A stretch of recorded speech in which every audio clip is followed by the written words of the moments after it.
Inua Yesu, inua. Inua Yesu, inua. Inua Yesu, inua. Inua Yesu, inua. Inua Yesu, inua. Inua Yesu, inua. Haya, mikono juu. Inua mikono juu. Haya, twende. Peperusha mikono. Peperusha mikono. Peperusha mikono. Peperusha mikono. Peperusha mikono. Peperusha mikono. Peperusha mikono. Peperusha mikono. Peperusha mikono. Peperusha mikono. Peperusha mikono. Peperusha mikono. Wapi shangwe na vigelegele? Haya, inua juu. Tumuinue, tumuinue. Inua, inua, inua, inua, inua. Yesu ni Bwana. Haya, mikono juu. Tumuinue.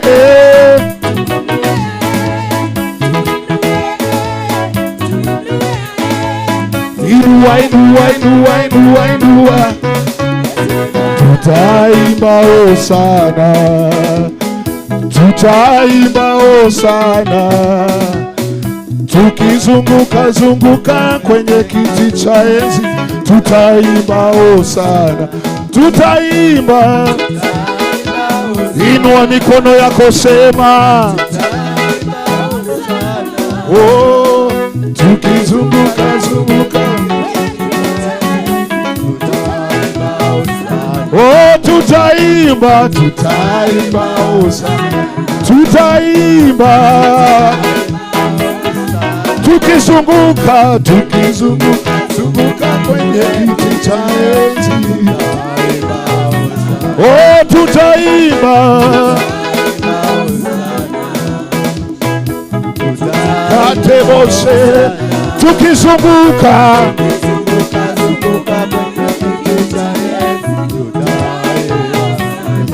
Tutaimba. Oh, tutaimba. Tukizunguka.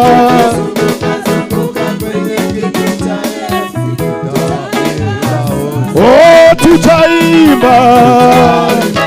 Inua mikono yako, sema. Tukizunguka, tukizunguka, zunguka kwenye kiti cha enzi. Oh, tutaimba. Oh, tutaimba. Tutaimba hosana.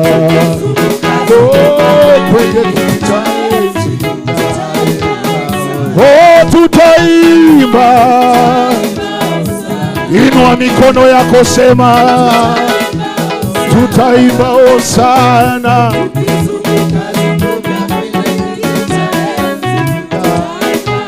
Oh, tutaimba. Oh, tutaimba. Tukizunguka kwenye kiti cha. Oh, tutaimba. Tutaimba. Oh, katebosaya. Letelebosa. Oh, tutaimba. Inua mikono yako, sema. Tukizunguka.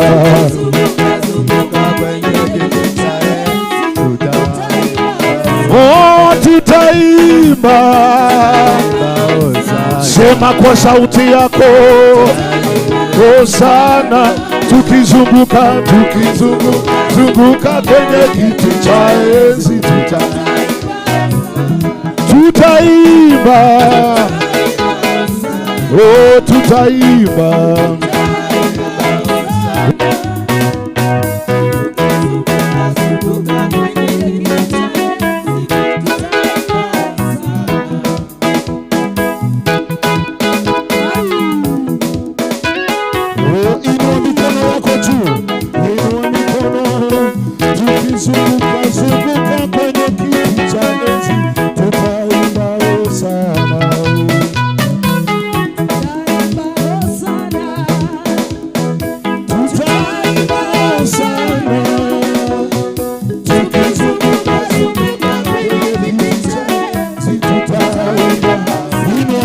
mikono sema tutaimba, tutaimba, tutaimba, tukizunguka kwenye kiti cha enzi, tutaimba hosana. Mikono sema tutaimba, tutaimba hosana, tutaimba, tukizunguka kwenye kiti cha enzi, tutaimba, tutaimba,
No ria gutarie riu. No ria gugakora magana-ini ma miaka. Salimia mwenzako mwambie karibu kwa ibada yake. Hiyo ni ile kanisa yetu ile ya kwenda na mapanga. Hiyo kanisa yetu tulikuwa tunaendaga na mapanga kanisani. Tengeneza mzuri baba.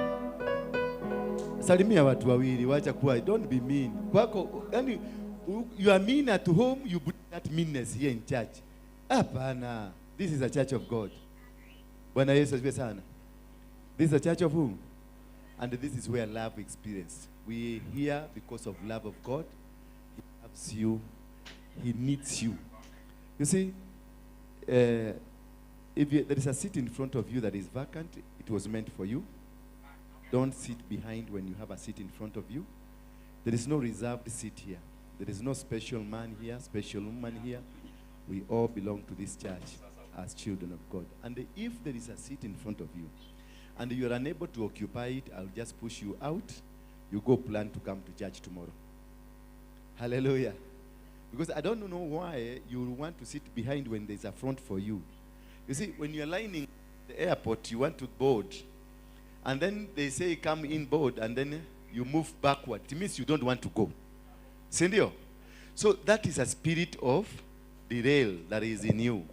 And if this spirit of derail cannot be commanded out, their spirit we command. When I met the other day a bishop from the independent church, and they said there are 3 types of demons that you have to, and how they deal with them. He was just telling me how they deal with these 3 types of demons. One demon is whispered to, and it goes. You just tell it, come, and it goes. Another demon, you have to shout at it, go, and it will go. And the third one, which has really remained in their church, which is beaten up. That is why they go with the swords in church, to beat it. Bwana Yesu asifiwe sana. And you know what they do? As they are preaching, as they are fighting, this group is fighting this group, there is another praise and worship team. Hapa inaendelea kutwanga praise and worship, muziki inaendelea, while another group rushes to the police station to go and bring the police to quell the battle. Meanwhile, a group is taken to the police station, another group is taken to hospital, another group is left worshiping.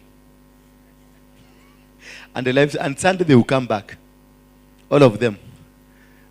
What kind of a love is that? That is independent church. That is where I grew up.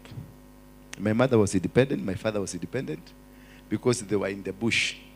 And they thought the only way to do these things is by fighting. And they normally quote Peter. Is it Peter? That Peter had a sword and Jesus did not ask him to drop it. I'm not asking you to carry swords. I'm asking you to be sensitive to the word of God.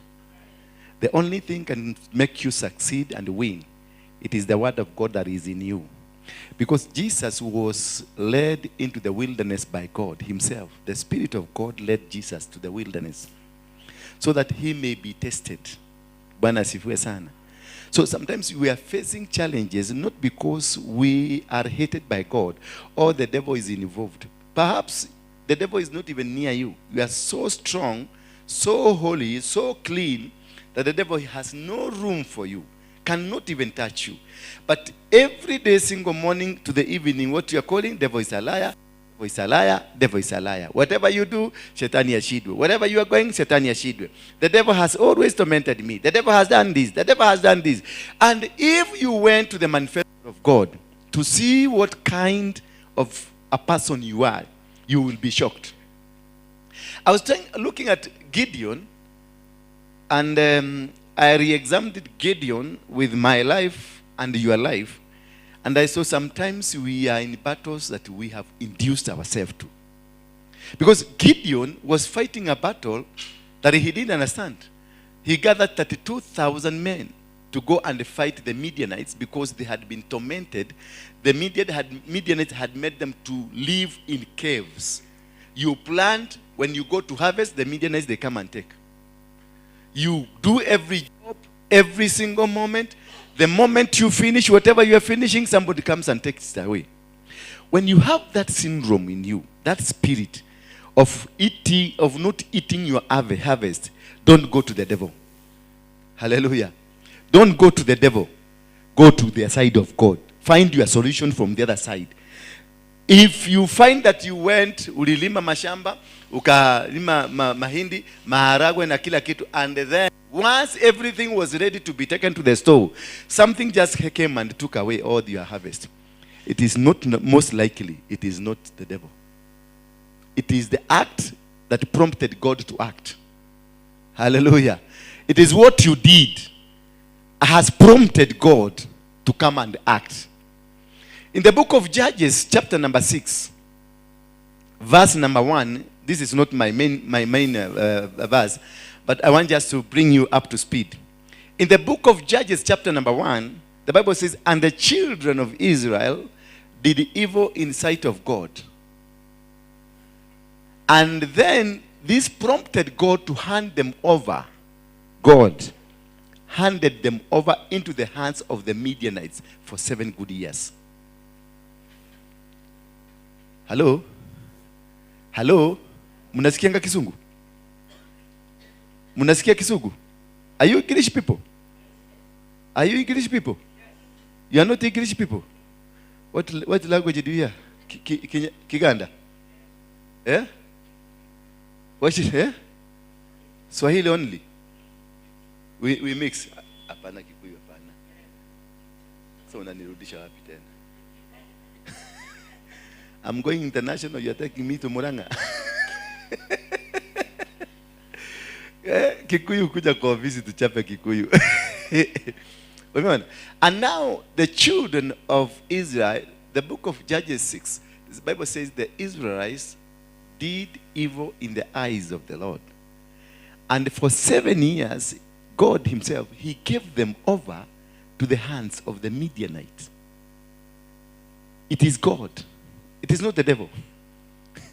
It is God that handed them over to be tortured. Mungu mwenyewe akawapatiana kwa mikono ya Wamidiani miaka 7, wakanyalirwe, wakanyoroswe, wakateswe. Walilima, lakini wanapoenda kuvuna, Wamidiani wanatokea, wanachukua zote. Are you in that syndrome? That every time you have reached mahali pa kwenda kuvuna, something comes up that it stops you. It tells you are not going to eat. The mungikis comes and tells you, bring this. The thieves comes and tells you, bring this. Ugonjwa comes and tells you, bring this money. Every time you get your salary, a child becomes sick. Every time you get your salary, your grandmother becomes sick. Every time you start a business and the business simama, something just comes and you are stopped. That is not the devil. Look for the hand of God inside. It is not you it is not you, you are not the cause of the suffering. But your father, your grandfather, your origin is causing the suffering. Gideon didn't know that it is father who led the children of Israel from worshiping God. Baba yake ndiye alisababisha wana wa Israeli wakaabudu Mungu wa Baal. Maana walipopelekwa kule waliambiwa musiende, do not mix yourself with the Amalekites. Do not mix yourself with the cultures of the places that you've gone. Do not worship their gods. Do not succumb to their will. But secretly, Joash, the father of Gideon, organized a plan na akazungumuza na Waamaleku. Akachukua Mungu wa Amaleku, akamlete kwao na akajenga jumba kanisa ya Baal na wakaanza kuabudu Baal. Mungu akiwa mbinguni akakasirika. Kanisa ya Baal aliyekuwa anajua peke yake hakuna Mungu ni baba yake Joash. Baba yake mwenyewe sasa Joash mwenyewe. It is only him who knew that this is not a church of God. But the sons, the daughters and the followers, all of them, wote waliabudu kwenye hiyo kanisa wakijua they are worshiping the true God. Na wakati shida ilitokea, Gideon alianza kutengeneza jezi, maana waliona hatuwezi kuwa tukilima, watu wengine wanakuja wanachukua mavuno yetu. Tunalima, mavuno inachukuliwa. Tunalima, mavuno yale. Mpaka wakati wa uoga waliishi ndani ya caves. Walifanya kazi usiku, hawakufanya mchana, maana waliogopa wasivamiwe. Walikuwa wanavamiwa na nani? Na watu ambao wao wenyewe waliwanyorosa. Wao wenyewe walikuwa chini yao, lakini walikuja wakabadilika, wakakuwa juu yao. Bwana Yesu asifiwe sana. Haleluya. Sio kama kuna mtu ananishika hapo. Ikawa wanaishi usiku, mchana wanajificha kwenye cave. Wana walioshikwa na mkono na Mungu, wana walioongozwa kwenye safari zao na Mungu, wana ambao walitembea katika mamlaka ya Mungu, watu ambao walipata ushindi kwa ishara na miujiza, watu ambao walizungumza na Mungu hapa kwa hapa, watu ambao waliangusha kijiti kikakuwa nyoka kikameza nyoka, watu waliogonga maji yakakauka wakapita. Hao watu walikuja wakakaliwa na watu wengine. Kwa nini? Kitendo kimoja cha baba yao Joas. Wana wa Israeli, the children of Israel, did evil in the sight of God.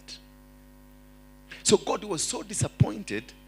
Now what he knew, to make these people come back to me, I will set a secret army. Bwana Yesu asifiwe sana. I will build a secret army. Sometimes the challenge that you are facing today, it is a hand of God in the name of the secret army of God. Sometimes that husband that is beating you every day, molesting you and humiliating you, it could be he is not from the devil, but from God. Hallelujah. Sometimes that wife that is really tormenting you, the wife that is not even talking to you, mwenye hataki kukusikiliza, mwenye anakutukana, hasikusikiliza hata kidogo, maybe this woman is the hand of God, sent to make you come back to God.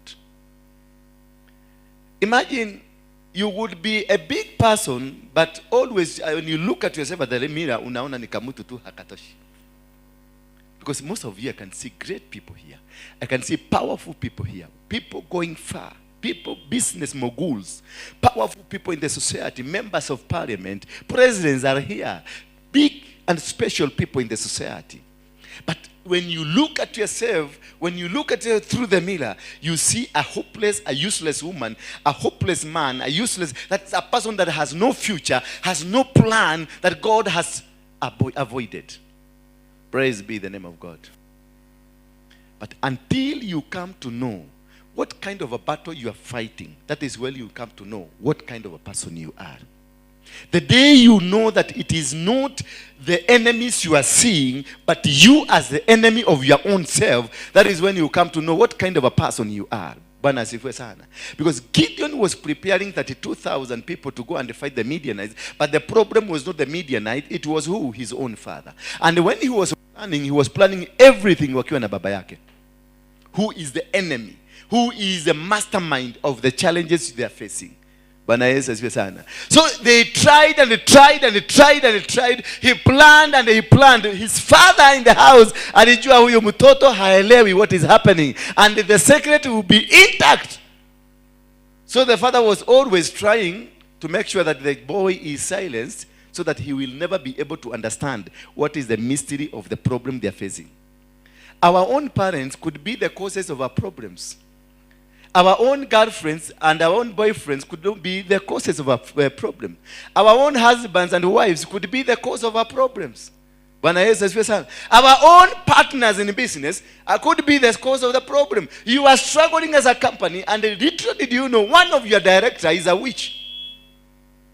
In this church like this one, we can be having pastors, we can be having management, but the problem, we always pray, we have intercessors, we have everybody, but the problem is not the people that are coming. The problem are the members, the pastors, and the bishops, and the management team that is in the church. There's a problem. Joas was the problem that led the children of Israel to suffer for 7 good years. That God mobilized the Midianites, the Amalekites, the people from the south and the seers to come and torment for 7 good years because of one man. Hawakufanya kazi, walifanya usiku Na baada ya kuvuna, wakienda kuvuna hivi, Wamidiani wanakuja wanamwambia lete vitu. Wakienda kuvuna hivi, Wamidiani wanakuja wanaambia lete hizi vitu. They never ate. Ilibidi wajifiche ndani ya caves. Not because the community ilikuwa imecommit sin, but because of one man anaitwa Joas, mwenye alienda akaongea na Wamereku, akachukua miungu ya Wamereku akailete ndani ya wana wa Israeli, akajenga kanisa la Baal. Yeye mwenyewe ndiye alielewa. Yeye mwenyewe ndiye alijua ni nini kilikuwa kinaendelea. So could you be facing similar challenge? That the problem you are facing, it is not you the source of the problem, but you have found yourself in a challenge that you are unable to come out of it. Gideon tried until the angel of the Lord came and appeared to him, na akaanza kumzungumzia. Na wakati alirealize this is the angel of God, akakimbia nyumbani, akachinja mbuzi, akatengeneza mkate usio wa kuchachwa, akaleta, akatoa kama sadaka ya kuteketezwa. And from then God reappeared, not to the father, reappeared. The God of Israel reappeared, not to the father, not to the community, but to Gideon. Could you be facing a similar challenge? I don't know what led me to that, but I think there's somebody here facing a similar challenge. That God is the one that is punishing you literally. The challenges that you are facing, literally, it is not the devil himself, but God. And why? Because of the deeds of your father, the deeds of your brother, the deeds of your grandfather, the deeds of your grandmother, the deeds of your bosses, the deeds of the people that you have been under. Could have them walisababisha matatizo ambayo unayapitia sasa. Because you are still connected to them. Umeshikanishwa na wao.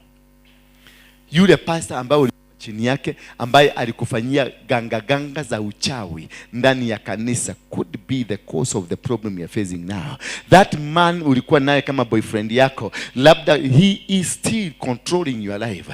Labda huyo mwanaume ambaye mlikuwa mmeona mkafanya divorce, mkatoroka, mkaenda, they could be is causing the challenges that you are facing in. Could be your mother alikuwa anaenda kwa waganga na hakukwambia alikuwa anaenda kwa waganga. Could it be this mother is causing the same problem? Could it be it's your grandfather? Could it be it's your own father that has caused, it's been causing?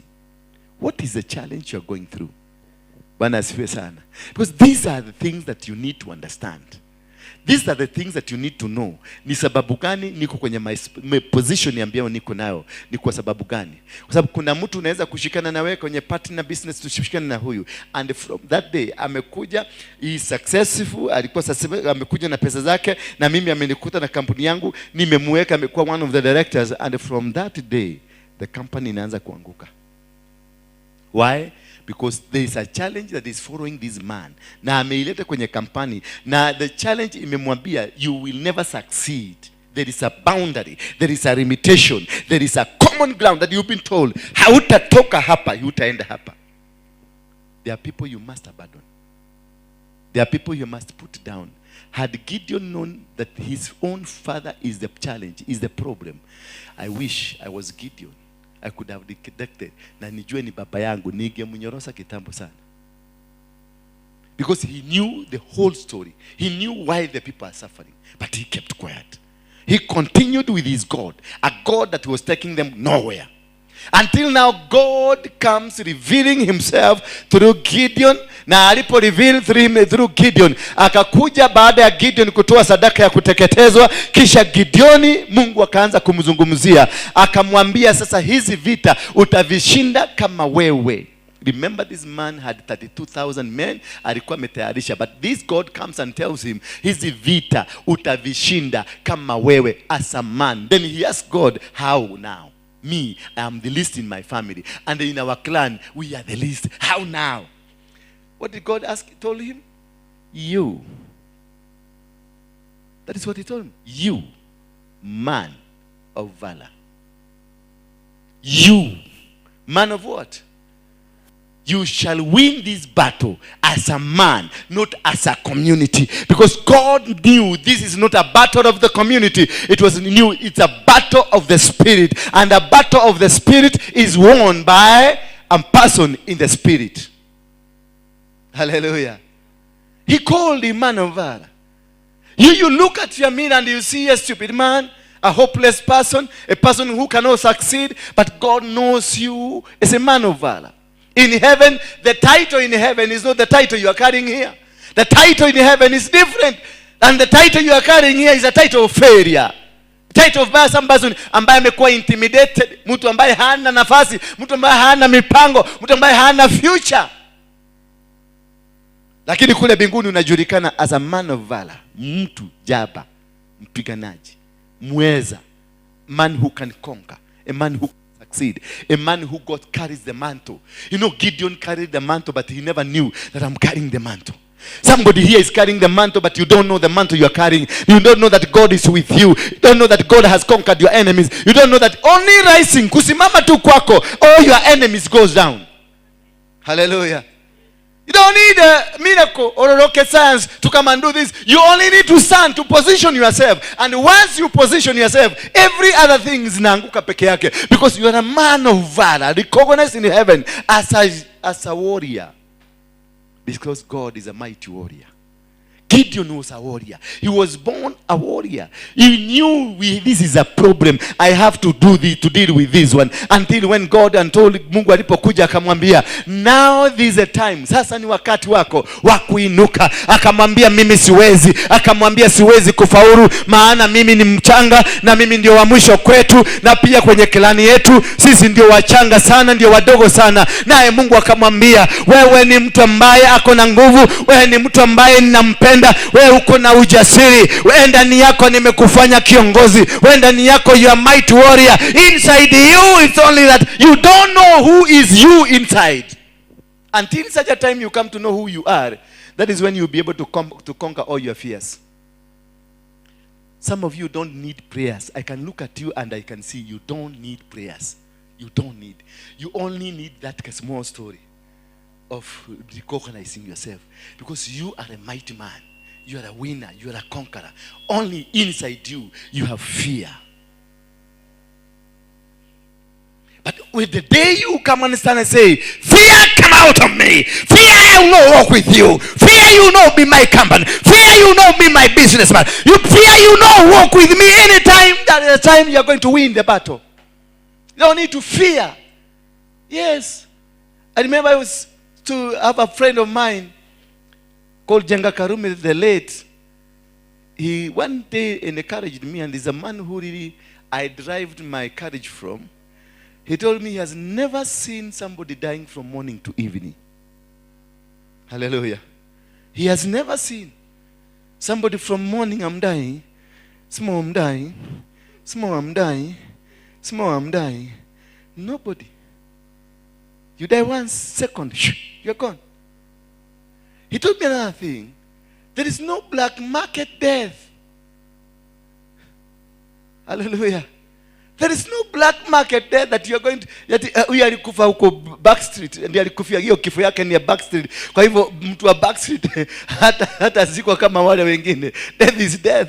Whether you died of HIV or died of an accident or you died in your bed nicely, you two people are no longer called human being. Unaitangwa nini? The body. It doesn't matter how you died. So he told me, do not fear. Because the devil is a subject of fear. And he's supposed to make you fear so that you will not follow up which God has given you. He reminded me of John the Baptist and the story about since the days of John the Baptist, the kingdom of heaven suffered what? And its second, it is grabbed. What belongs to you, it is held. It is God has never and will never give you a free space. Mungu hana free space. Mungu hana kitu atakupatia ambacho hakijashikiliwa mahali. God gives you a place that he knows it is occupied. He told Joshua, I have given you Jericho. But inside Jericho, there were Amalekites inside there. Inside Jericho, there were Moabites inside there. Inside Jericho, there were Jebusites in there. Inside Jericho, there were Girgashites in there. There were strong people, nations, seven times. People who are stronger 7 times than Joshua himself. God gave Joshua and I was occupied by people there. He gave Joshua, Gibeon, when there was people in Gibeon, and he told him, I have given you. But what did he do in chapter number 1 of Joshua? Do not be afraid, nor be dismayed. But what? The first statement, that I have given you. Bwana Yesu asifiwe sana. I have given you Jericho. But this Jericho he's giving you, he's telling you it is occupied. By telling you, do not be afraid, nor be dismayed. In chapter number 1 alone, he has repeated, do not be afraid, nor be dismayed 6 times, chapter 1. He kept repeating, my son. But remember, how did Joshua land into the position of being given Jericho? And that is where you need to really look at. Because that is what has destroyed you. God does not give you because you are worthy to be given. God does not empower you because you are worthy to be empowered. There is a conversation. There is a covenant that God had with your forefathers. There is a conversation that he had before a long time, that I will take the children. I will take you out of. He had a conversation with Abraham that your children, I will remove them, your descendants, I will remove them from the hands of the enslavers. So that is a covenant of God. And God has a covenant with you. God has an agreement. And that's what you need to understand. What is the agreement? What's the covenant that you have with God? What is the understanding? How does God understand you? How does God know you? Joshua did not become a leader because he was supposed to become a leader. Joshua did not become a leader because he was deserved the leadership. Musa hakuwa kiongozi maana alihitajika, ama ni yeye tu angekuwa kiongozi. Maana kulikuwa na wengi waliozaliwa kama yeye. Kulikuwa na wengi waliokuwa na nguvu kama zake. Kulikuwa na wengi waliokuwa na mamlaka kama yake. Lakini Mungu akamchagua. Why? Because he was prepared to fulfill a covenant between the children of Israel, Abraham, and God. Then Moses was brought in so that he can accomplish the idea of God. That is why you are here. That is why you have that business you have. That is why you have that family you have. Because there is an accomplishment. It is not you do not deserve even to have that man that you have. You do not deserve even to have the job that you have. I do not deserve even to be in this church, to be a preacher in this church. No. But because there is a promise of God that has to be fulfilled, that is why I've been picked from the midst of the people, and nikapatiwa nafasi nikaambiwa, kutoka sasa utakuwa ukiongoza watu uwafikishe to the promise I had promised. Bwana Yesu asifiwe sana. Alimwambia Joshua ya kwamba mtumishi wangu Musa amekufa.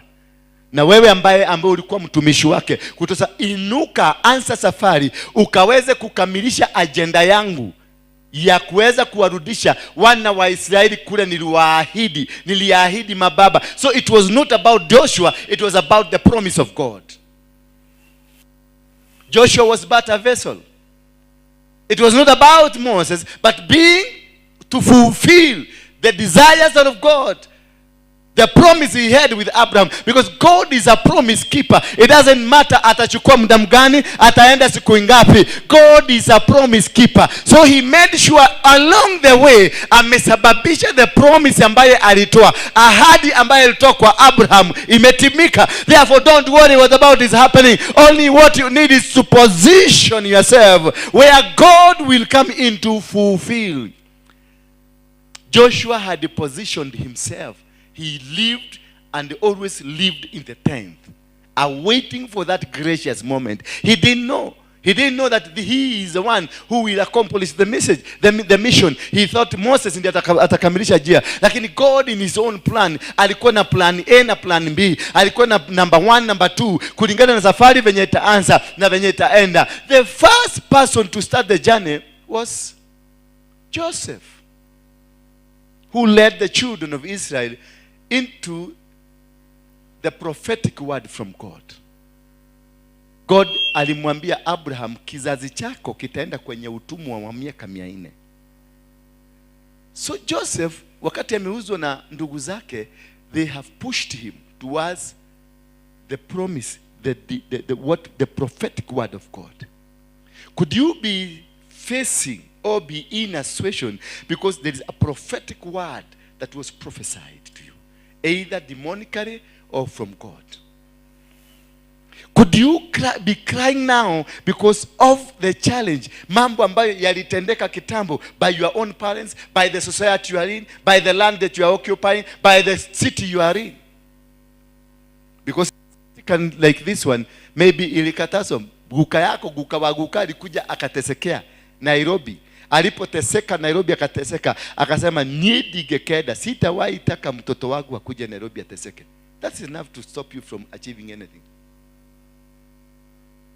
Kama alikuja akakula na Nyambura, wakakuja wakampora kila kitu, akarudi nyumbani kila kitu. Nataka nikwambie alitoka hapa na majosi na akalia. Na labda ni sisi tulimchangia fare na akasema, mimi sitawahi taka any of my generation akulie shida Nairobi. That is enough to stop you from earning anything in Nairobi, because he has grabbed you, amewarudisha kwa kicheka.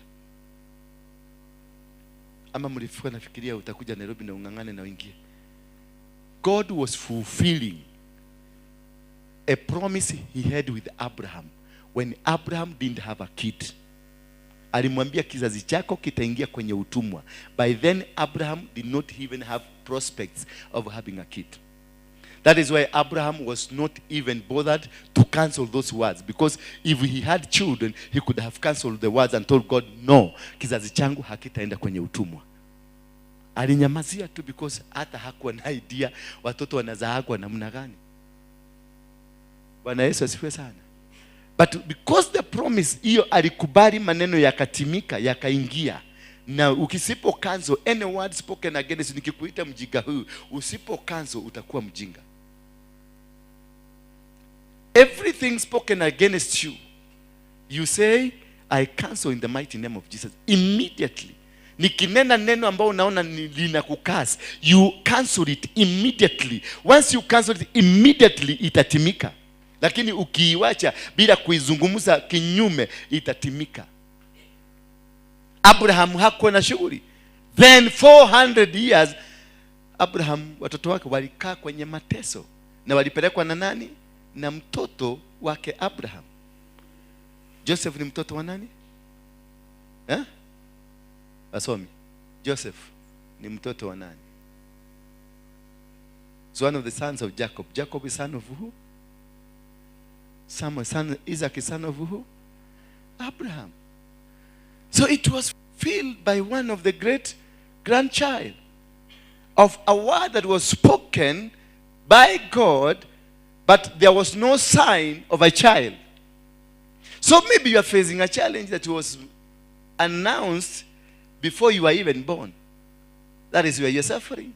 That's where and that's where you have prayed, you have gone everywhere, umeenda umefanya maombi mpaka umefika mwisho, unasema sasa nimefika mwisho, I don't know where to go. Bwana asifiwe.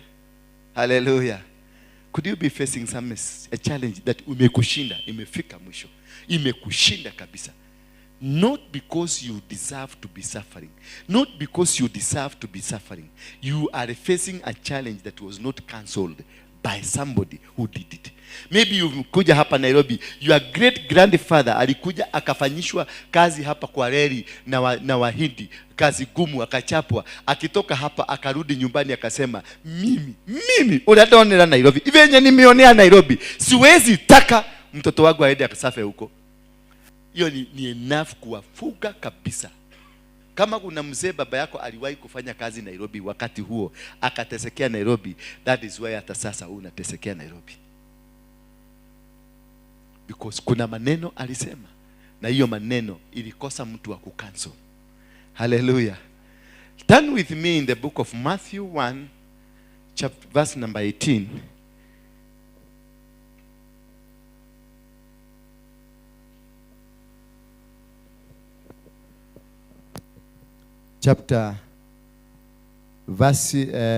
Matthew 1.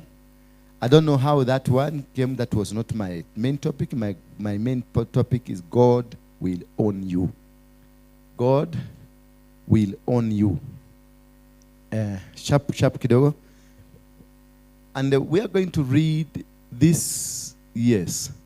This is how the birth of Jesus, the Messiah, came about. This is how the birth of Jesus, who is the Messiah, came about. How did this come? His mother Mary was pledged to be married to Joseph. But before they came together, she was found to be pregnant through the Holy Spirit. Before they came together, she was found to be pregnant of the Holy Spirit. And then this man called Joseph is told that your wife, Bwana asifiwe sana, she is pregnant. Now I want you to just figure out, because this is a fulfillment of the word of God in the Bible that says a virgin shall give birth. It is in the Old Testament. And now this virgin, you are told, I'm going to marry you, and in the process of planning to marry you, I discover you are pregnant, and I'm told this is your wife and you're going to stay there. Because Joseph, her husband, was faithful to the law and yet did not want to expose her to the public disgrace, he had in mind to divorce her quietly. Hallelujah. He does. Akasema, mimi sitaki maibu, sitaki hapana niende kwenda maibu, sitaki maibu. What I'll do, I will plan to divorce this woman quietly. Nisimuhaibishe. Maana alijua lo na alijua hii ni aibu. Maana walikuwa wametangaza nimepata mke. Kama sasa nitangaza nimepata mke hapa. Na sasa nianza kupanga mapulani. Tumetangaza hapa ile siku 61. Nani anapiga misi? Na kasa day ingine. Nani anapiga misi? Hakuna. Sasa the day hakuna mtu amepiga. Hakuna mtu amepiga. Lakini immediately mnaenda kwa nyumba unaona mtu katubo kamekaa hivi. Unamuuliza what could it be this?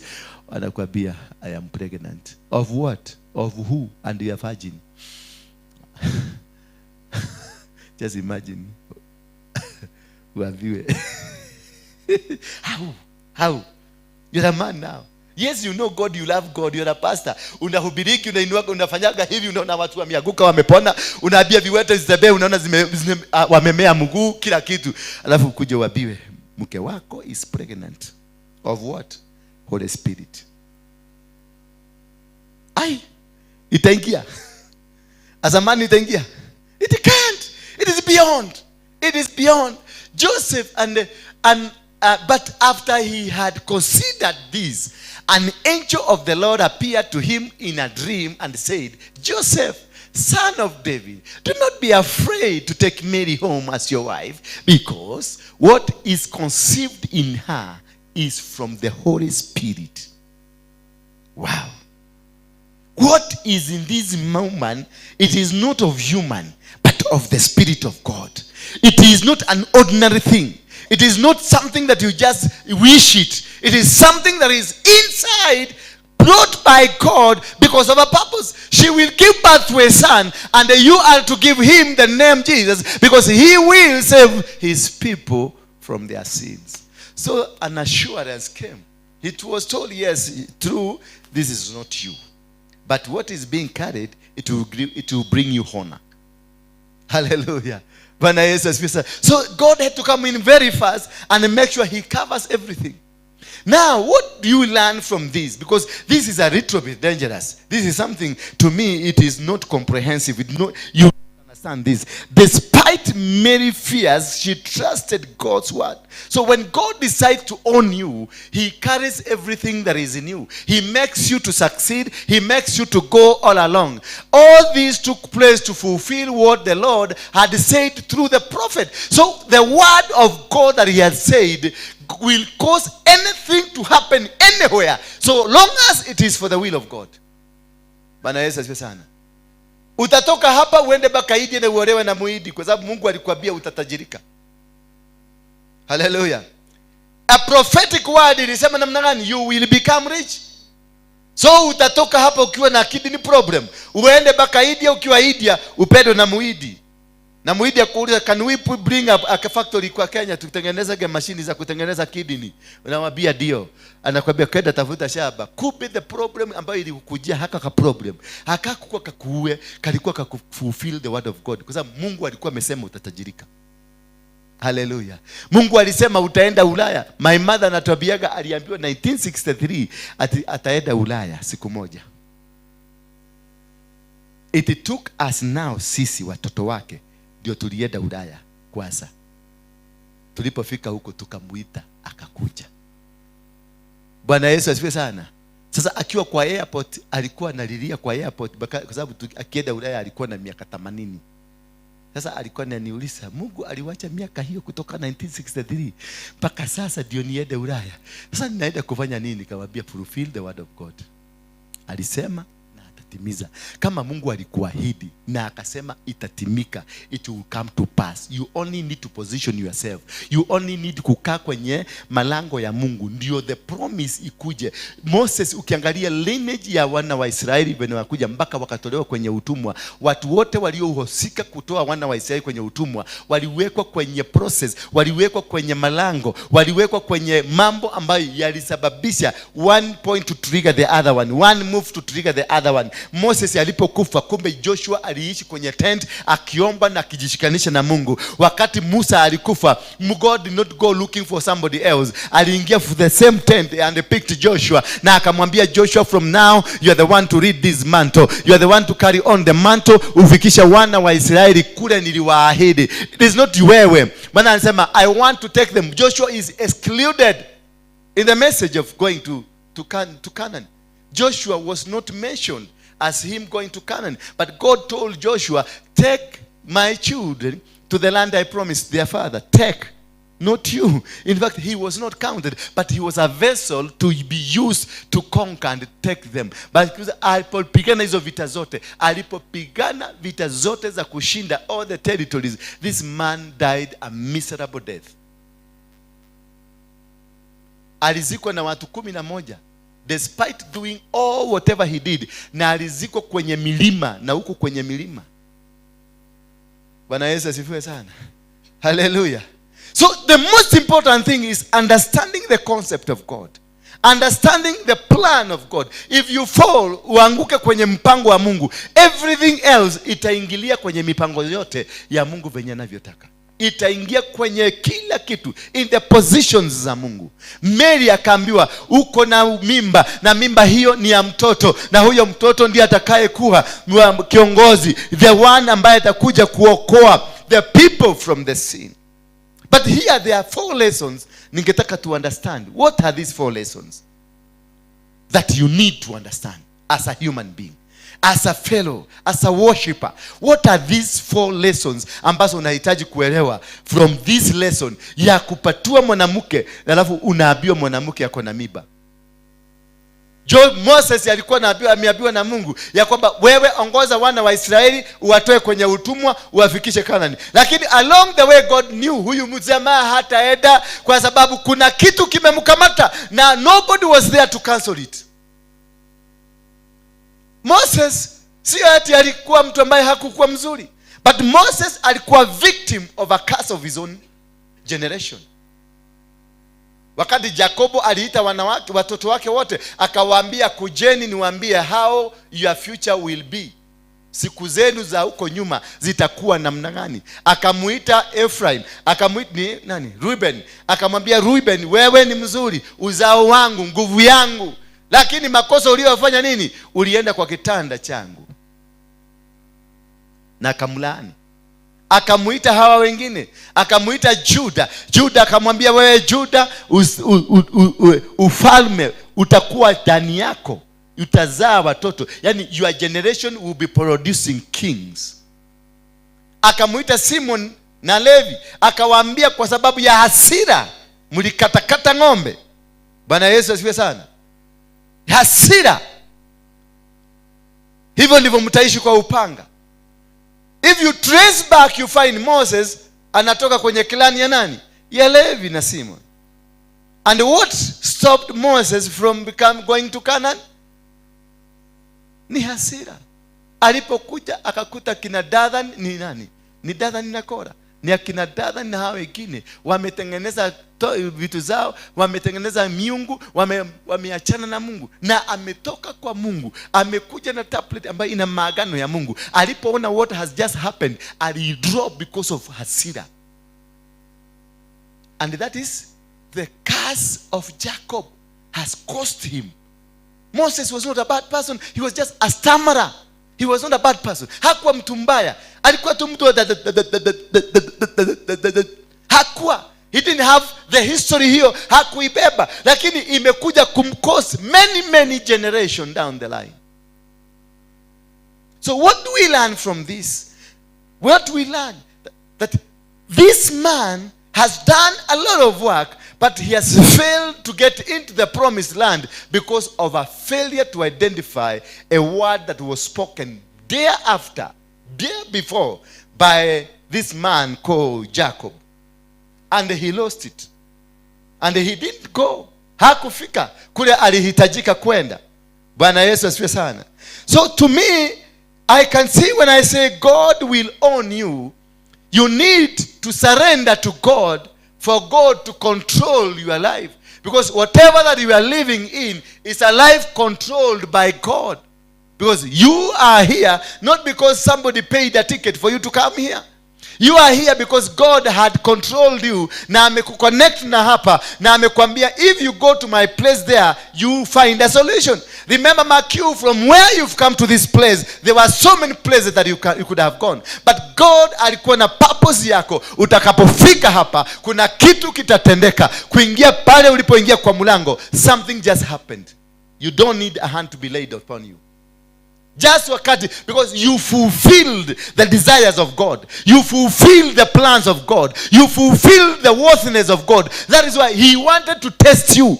In the book of Genesis chapter 1 verse number 22, the Bible says, and after all these things God tested Abraham.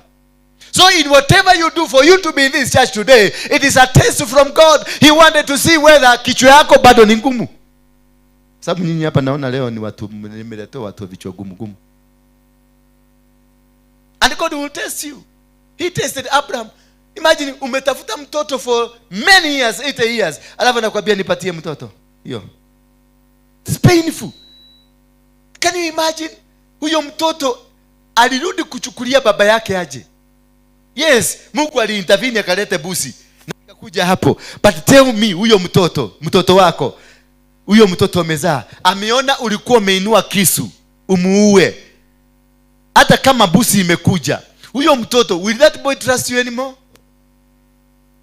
Yeah? No. He will never trust you anymore. But the boy was still comfortable because God owned the family. Hallelujah. God owned the family. That's why the boy alipoambiwa alala, licha ya kuwa alikuwa ameuliza baba yake, ninaona kuni, ninaona kisu, ninaona kila kitu, hata moto nimeona, where is the busi? Akamwambia God shall provide for himself. But inside this man, huyu baba is a deceiver. Alikuwa anajua wewe hiyo kimdomo utanyamasisha. In 10 minutes to come, you will be meat. Sasa niambie, huyo mtoto wako ulikuwa ameona what you are planning to do, atakutrust forever? Yeah? But the boy came out without hatred. The boy came out na akafurahia the move ya God. Akafurahia everything. Na akaendelea na life vizuri because God owns you. When you surrender to God to own you, wacha niwaambie the truth, that I had no intention any single day that I will hold a microphone like this one to preach this. I was not a follower of Jesus Christ. If there is anything I hated, it's Jesus Christ. Nilikuwa namuita mwizi na mtoto ya maraya. That's what I used to call him. I hated him. But how now I am the best advocate of Jesus, I can even kill you because of Jesus, I don't know what happened to me. Bwana Yesu asifiwe sana. And I'm here, I spent all my money, I spent everything that I have just to come and make sure where Jesus is worshipped is clean, is good, whatever you are doing is smart, wherever you are is smart, anything I'm doing is perfectly done for Jesus Christ. How I am in this, I cannot tell you. How I don't, any coin that comes into my pocket, I don't know. I will just call the bank. I send the account. Any money you get, send me. Any money, I just take it to the bank. Not to my account, to the church account, so that it can do the will of God. How? I don't know. Because like an hour like this one, I will be in a bar drinking some good things. But how God changed my way, changed my situations, it is what I don't know. And that is what you don't need to know. you need to allow God to own you. The moment you allow God to own you, He will control you. And this is the lessons I want to tell you. Once you allow God to own you, this is what will happen to you. Despite Mary's fears, she trusted God's word and the guidance for her life. That is the most important thing. You trust God for your own life. You trust God for the guidance. Anything that you do, may it be business, may it be family, may it be whatever that happens in your life, you just trust God. He trusted, she surrendered to God. Alijipeana ndani ya mikono ya Mungu na akaamini huyo Mungu na akakaa kwa mapenzi ya Mungu na akatembea kwa ishara za Mungu, na kutoka hapo whatever ambayo ilitendeka kwake aliaminia Mungu. Maana ameambiwa uko pregnant, na hakulala na mwanaume, hakulala na nini, he was not, hakwenda kwa daktari, akawekwa mbegu, lakini aliamini na mbegu ilianza kukua. Na hiyo mbegu akaambia huyo ni mdhamaki ako ndani yako, huyo ni mfalme ako ndani yako. She only trusted and allowed God to give her guidance. If you surrender to God, if you just allow God to give you the guidance, to speak to you, to direct you, to maneuver your life, then everything that will be happening in your life, nobody will be able to challenge it. Everything and every move you make, you don't need to worry. You don't need to know who is coming, who is going to help you, who is going to walk with you, who is going to be nothing. As long as you allow the presence of God to walk with you, as long as you allow guidance of God, because God will not misguide you. He will guide you to where you're supposed to be. Atakuongoza kwenye miongozo ambayo itakupeleka. Lesson number 1, trust God. Just trust Him. In whatever that is happening, trust Him. Because if you trusted your body, if you trusted your mind to men, the men will destroy you. Let me tell you something that happened yesterday. Some men and women of God have been coming the entire week. Wananiambia, there is an attack ambayo ita happen kwako.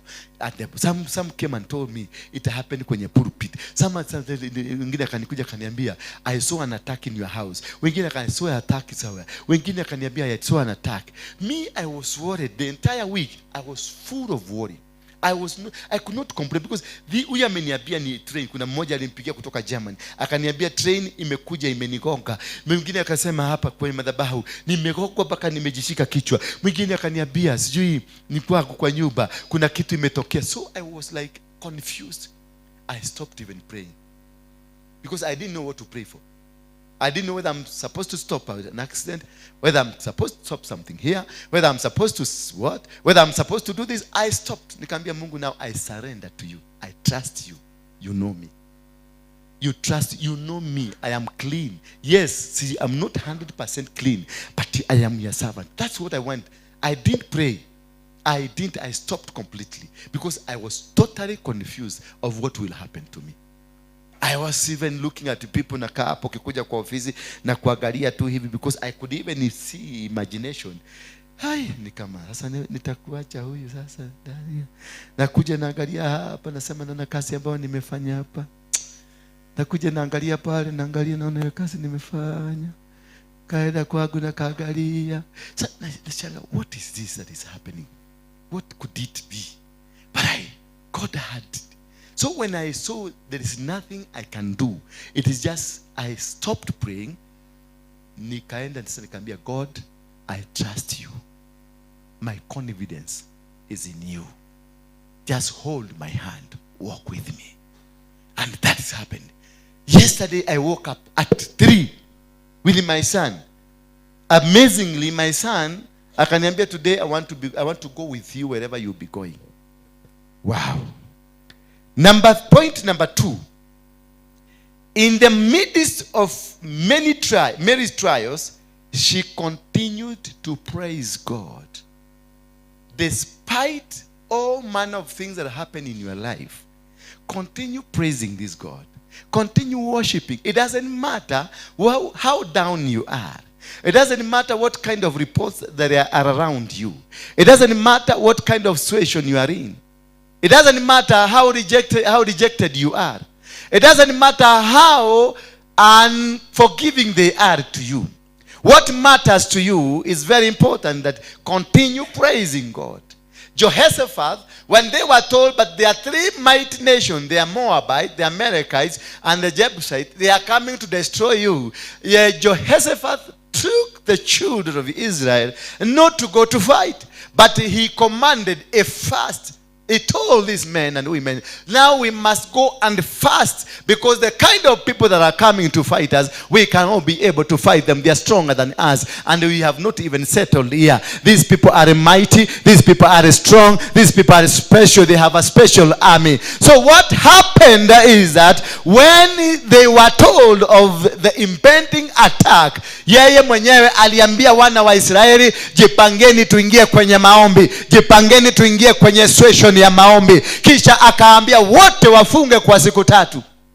Walipomaliza kufunga, basi akawaambia twendeni kanisani, twende tukamwabudu Mungu. Wakati wa kwenda kumwabudu Mungu ndio walifika huko, wakamwambia Mungu. Jehoshaphat akamkumbusha Mungu, ni si wewe ndi rafiki ya Abraham? Abraham mwenyewe ulikuwa na ahadi zake ya kwamba watoto wake watakuja hapa. Akamkumbusha ahadi zake zote.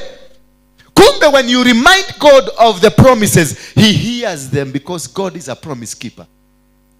Then God, through the prophet Jeziel, akawaambia wana wa Israeli ya kwamba, nende musitengeneze jeshi, just prepare an army, but let them sit. What I want you to go and prepare a team to worship me. Bwana asifiwe sana. Remember, it is through nation. Ni Uganda, Tanzania, na Sudan. They are planning to attack. And then the army commander is told to go and prepare a praise and worship team. It doesn't make sense. But to God it makes sense. To God it makes sense. When you worship, wakati unazidi kumwabudu Mungu, unazidi kuworship Mungu, unazidi kusurrender, and you just you don't only. When Jehoshaphat was told, when Jehoshaphat was told about the impending, he commanded everything, all the people, to go to the temple and worship God. Wakati Esther alitaka kupenya na kuingia kule alikuwa anataka kuingia, he commanded a fast. Na wakaambiwa everything. They fasted with everything they owned. Bwana Yesu asifiwe sana. You are praying for the business, you need to fast with the business. You are praying for your family, you need to fast with the family. You are praying for anything, you need to worship God with everything that you own. Kama ni barua ya kazi ama ni promotion ya kazi, you don't go in front kwa madhabahu kama hii kupiga magoti kuendelea kumwabudu Mungu peke yake. Worship God with that promotion. Come with the letter ya promotion, iweke hapa. Worship God. Na you worship, you command the paper, worship God. You command yourself, worship God. Kama ni vitu zako, worship God with them. You go to worship God, you go to glorify God with everything, with all. That's the top secret of winning every battle. Kama ni kitu, kama ni biashara umefungua, kuja. Kama unauza viatu, kuja na kiatu kimoja, kuja kwenye madhabahu, worship with God na hiyo kiatu, ukiambie worship, we worship. Mmesikia? We are worshiping God. Ziko na masikio. Bwana Yesu asifiwe sana. Ziko na masikio. Kama ni nguo unauza, kuja nazo, kuja weka hapa, worship, piga makoti yako. Ukitoa sadaka yako, tolea mpaka hizi sadaka zitolee, because ziko na masikio. Worship with all that you own. Na ndio naona Biblia inasema nini? Njooni walikuwa naambia, kujeni na fungu zenu za 10 na malimbuko na nini, mavuno yenu ya kwanza, imuyalete kwenye nyumba yangu. Hallelujah. You worship with all. Ng'ombe zako, don't leave them behind. Bwana asifiwe sana. Wamama wa zamani walikuwa napeleka, kuna kwenye Catholic, kuna wakati wa matega. Ni kule matega Catholic. Kuna wakati wa matega. That is worship. Unakamua ng'ombe yako, unaweka kwenye chupa, unakuja hapa kanisani, you bring it. Unavuna mevuno yako, you bring them to the storehouse, to the house of the Lord, so that my store haitakosa. That is worship. Lakini sasa umeacha vitu zako huko, na kuja tuombea ng'ombe. No. Come with the milk. Come with the product of that cow. Kuja nayo hapa tu. Kuna mama kama mama hana maziwa. Kuna mama matiti yake haitoi maziwa na ako na watoto. Hiyo maziwa ikikunywa, baraka inakwenda kwako. The worship we make here. You worship with your all things. You don't worship alone. Bwana Yesu asifiwe sana. Sio kama nina make sense kwenu. kana muraje ko julia riu tudire hage kege mure hage matega kuma muthi mure hage matega. Bwana Yesu asifiwe sana. Mure hage ke kwa hivyo tutatengeneza Sunday ya kuleta matega hapa. Yes, munalete kwako kwa nyumba, chukua mayai hata kama ni moja, lete hapa, weka kwa karatasi, come and worship with that egg. Come, kama ni kitu, kama ni maziwa, hata kama ni kikombe moja ile kidogo, kale kikombe kama dharau, lete tu, come and worship with it. Umepata promotion, kauja na hiyo barua, wacha kusema nimekuja Thanksgiving, nimetoa. Come with the letter, lie down here, lie down the letter here, worship. Kama ni watoto wako na abudu, chukua picha za watoto wako wote, weka hapa, lala na wao hapa, waombee na uambie hata nyinyi ombeni. Mmesikia? Yes, worship God. Una worship Mungu na vitu zako zote. Sio kuacha watoto huko nyumbani, unasema nimekuja mchungaji tuwapee watoto. Hapana, bring them to the altar. Yes. The Bible says in the book of Deuteronomy that when you shall destroy them, destroy even their images, because images have a word that they speak. When you are destroying the altars of those people, destroy even their images. Wale ambao wamefungwa kule wa Nigeria, when they go, unasikia nimeongea na marafiki zangu wako ngambo, wale waliolewa na wa Nigeria, unasikia picha yake ilibebwa, imepelekwa kwenye shrine in Nigeria. Bwana Yesu asifiwe sana. Your photo is in shrine. Juzi hapa tukingangana na haka kamzee kalikufa juzi, kanaitwa Magoto. Kalikuwa tuliambiwa hapa juzi ati walikuwa wanachukua picha yako kisha wanaiumisha kwenye mbuzi. Kisha wanafiinya mbuzi mpaka inakufa. Venye mbuzi inakufa ndivyo na wewe utakufa. Walinifiinyia mbuzi 21.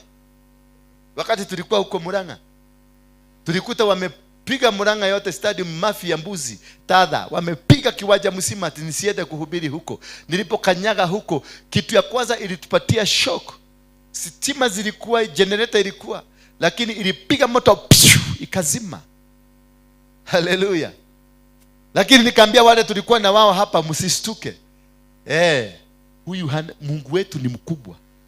Maina wa Magoto ni Mungu wa dhai ya kaidhai wa Mount Kenya. Na mimi ni Mungu wangu ni Mungu mkubwa, the God of Israel. That is a secret. Si ati huyo Mungu ukienda kumuomba atakusikiliza, itafanyika. Ndio unaenda kwa muganga, unapatiwa kakamuti na kanafanya kazi, but for the time being. Lakini sasa, how you win this battle ya waganga, you don't win by fighting them, you win by lifting up your God. Unapanua Mungu wako, anakuwa mkubwa kuliko Mungu wao. Bwana Yesu asifiwe sana. Unaita Mungu mkubwa, Mungu mkuu, the God of all gods. Yeye aende kwa one of the gods, na wewe uende the father of all gods. Unazungumza naye, unamwambia kuna Mungu kako pale kanataka kunisubua, go and talk to him. Kana gogo hata wewe bila kujua. Huyo mzee tulitangaza hapo kwa kweli, tulimpatia 1 month, tukamwambia 1 month from today, if you don't surrender to Jesus, you are going to die.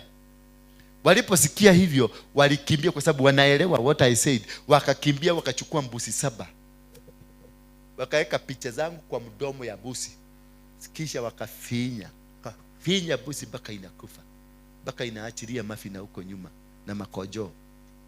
Wakasema wamenipatia 7 days nikufe. Those 7 days ziliisha on a Saturday. That is the day that man died. Those 7 days ambazo alikuwa amenitabiria, because me what I did, nilisikia wamepanga, nikajua wameenda kwa Mungu gani, nikajua ni Mungu wa Kirinyaga, mimi nikaenda kwa Mungu wa biguni. Sasa nikawaachilia, nikaambia Mungu wa biguni, sasa shidwa, ukishidwa shauri yako. That is when you surrender, you give to God, and God will do it for you. He will fight it for you. Wote ambao walifinya hizo busi, all of them, they are 6 under. All of them, they died in 1 week. All of them. Not that niliomba, mimi si kuomba. I did not go praying. I just uttered. Nikamwambia huyo Mungu wangu wa huko juu, nikamwambia take over the battle. This one I cannot be able to fight. Kamchawi hata kama ni kadogo hivi, hauwezi kupigana nako, because kako katika ulimwengu wa kiroho. Mtu yote ako kwenye ulimwengu wa kiroho ni hatari kukuliko. Because ujui amepanga nini, na ujui amefika wapi, na ujui uwezo wake uko wapi. So you withdraw immediately. Unakimbia kwenye madhabahu, unarudi kwa yule Mungu wa juu, unajificha kwake, unamwambia sasa, kama unataka kugogwa, mimi nimeondoka. Naye kwa sababu hashidwi, na is a promise keeper, anakwambia hata kama utakuwa kwenye bonde la mauti, nitakuokoa. I'll never forsake you nor leave you. Atasimama na wewe, atawabomoa wote, atajidhihirisha ya kwamba yeye ni Mungu, ana mamlaka, ana uwezo wa kuharibu ngome zote. Sasa ukijaribu kung'ang'ana na Waruinge anajua siri. Hata wewe jua siri. Mary alijua hiyo siri na akajificha ndani ya Mungu. Na alipojificha ndani ya Mungu, mambo yaliendelea kutokelezea, mambo makubwa. Maana alijua mimba ambayo ameibeba ni mimba ambayo ni classic. Point number 3, Mary suffering.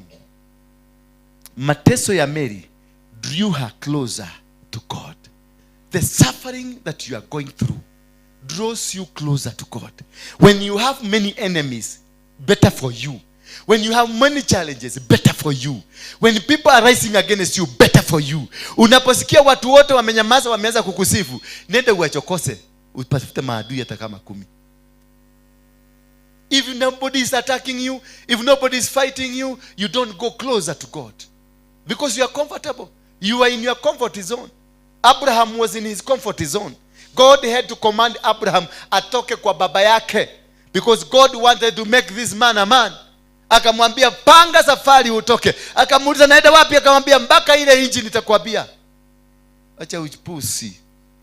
Abraham akamwambia tunadieko. Akamwambia wewe mpaka ile nchi nitakwambia. Kwa une kuoga kurathimira. Akaenda sasa, nakumbuka sasa, hebu niambie kama Abraham angekuwa ni Mkikuyu wa Nyeri, aende akutane na mama wa Nyeri. Si wa Nyeri. Wa Nyeri angekubali. Wa Nyeri wanakubali. Wa Kiambu, watu wa biashara. Mama ameseto uko Lemuru na ako na supermarket na imejaa, imekuwa sawa. Sasa nikuje nikwambie kayaraje ratirere tuthie ko danaje rai ajirani agudi goto rathimira mbere ko kawena kioko kega.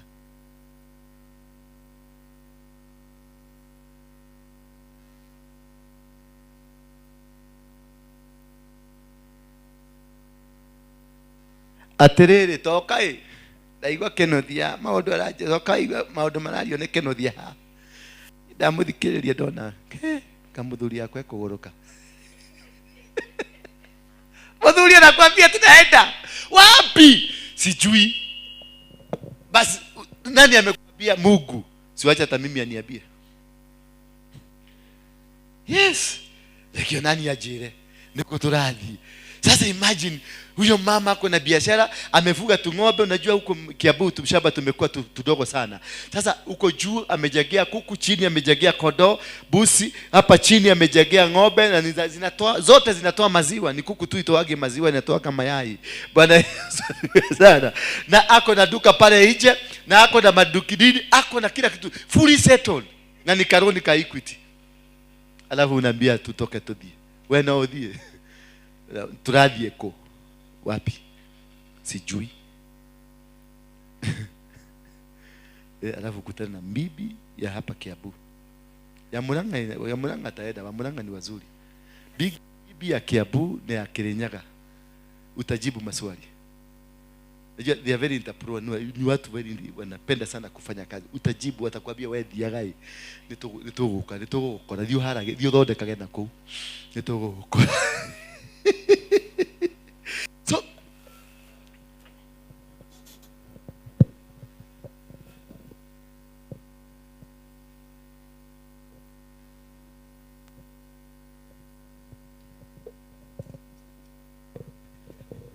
So Mary's suffering drew her closer. Abraham lazima angetolewa kwenye mikono ya baba yake ndio ashughulikiwe na dunia. Alishughulikiwa na dunia mpaka ikafika siku akapatiana mke wake. Just imagine mimi sasa nikikupatiana uwe mtumia wako agekoneana kwa mamudu. Ndiramenya mathi gwe uria mathi gweka nawe. But because dunia lazima ingemfundisha jinsi ya kuishi hapa. Lakini kwa sababu alikuwa na trust, he had trusted God, he had given all the trust to God, God worked a miracle for him.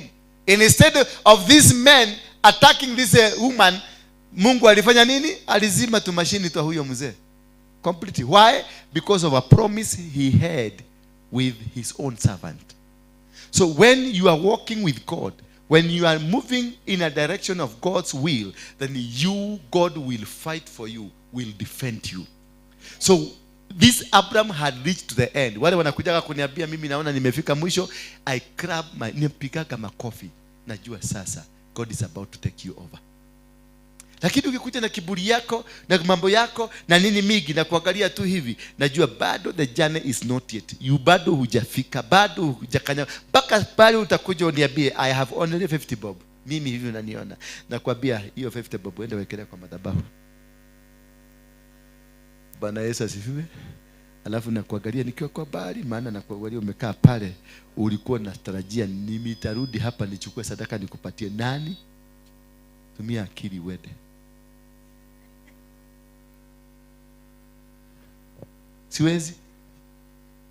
Siwezi. Nitakupora hiyo 50 ishe, because that is the only thing umeshikilia.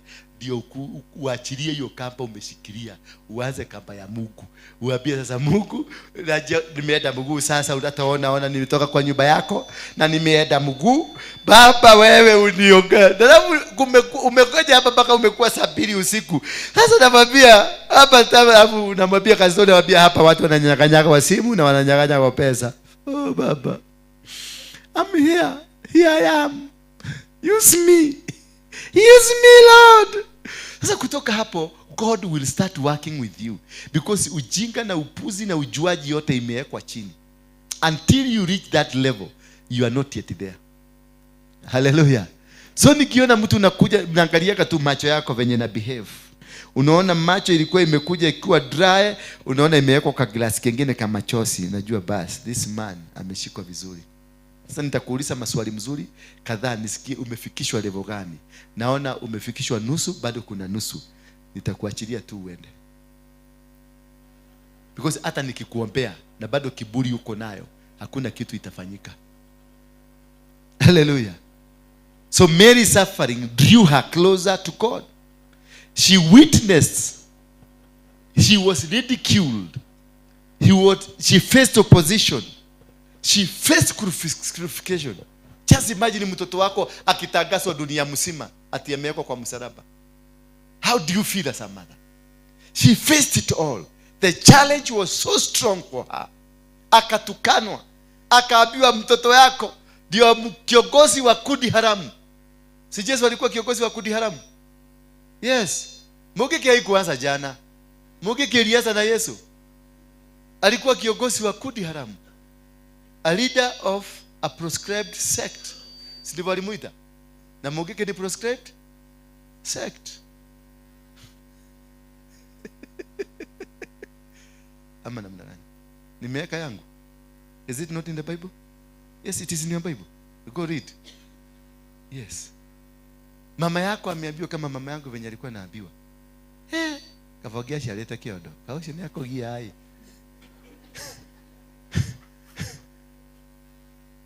Yaani ni uzuri na advantage ile nilikuwa nayo. Ile uzuri kabisa nilikuwa nayo na advantage kubwa. Nilikuwa nilifanana, watoto wote tunafanana. All my brothers we look alike. Mama yangu angefukuzwa nyumbani. Kwa sababu baba kuna wakati alikuwa amefika. I mean, this is too much. Akauliza mama yangu, Jerry. Manoyo no wao.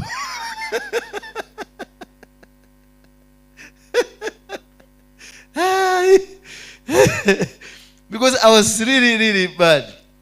And number 4, Mary trusted God in the unknown. The trust that you need to have, it is a trust in the unknown. The known and the unknown. Trust God that is going to heal you.